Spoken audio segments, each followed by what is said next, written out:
Hi, this is Gauri Maliki. Welcome back to Ahimsa Matters. So today we're going to talk about a very prevalent problem which involves the use of oxytocin in dairies.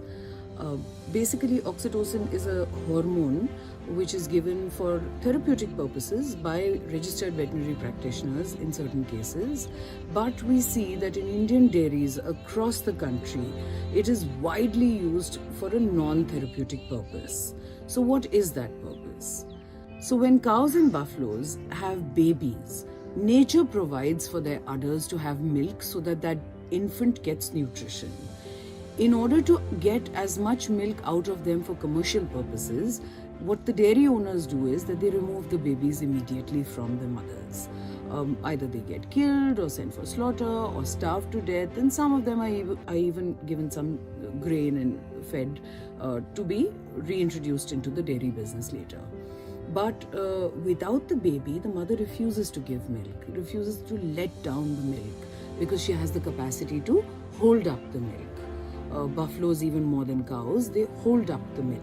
So in order to extract that milk forcibly, these people use spurious oxytocin and dirty syringes to jab this hormone into the mother cows or buffaloes so that they face excruciating pain and they let down that milk. Now, why do they feel that pain? Let me come to that.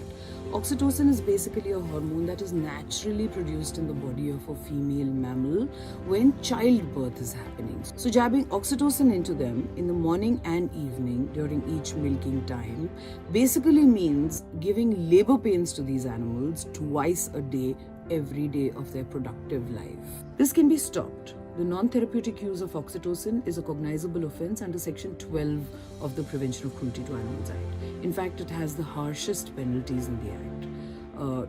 1,000 rupee penalty and a 2-year jail term. This is how it's done. Find a dairy in your neighborhood, find out what the milking time is, check out whether they are using oxytocin or not. Likelihood is that they would be using oxytocin in the morning and in the evening. Give a written complaint to the police. Accompany police officers into the dairy. If you can find vials of oxytocin, which would be unmarked bottles of clear liquid about 100 ml each, do have the police seize those vials and syringes if you find any. Later on, a drug inspector will have to be called to the police station to seal the vials, put his stamp on it and send them to the forensic laboratory for establishment of the fact that the liquid is oxytocin.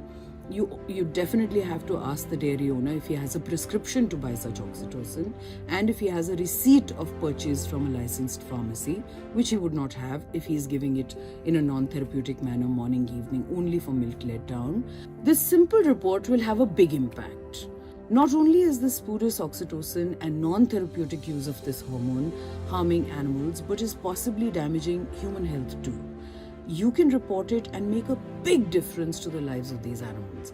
Just imagine facing labor pains twice a day, all day of their lives.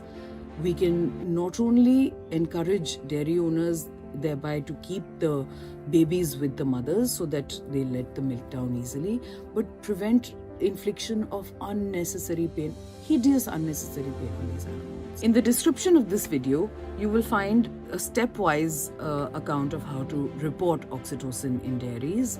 More power to all of you who are fighting for these beautiful creatures who are hideously treated by mankind.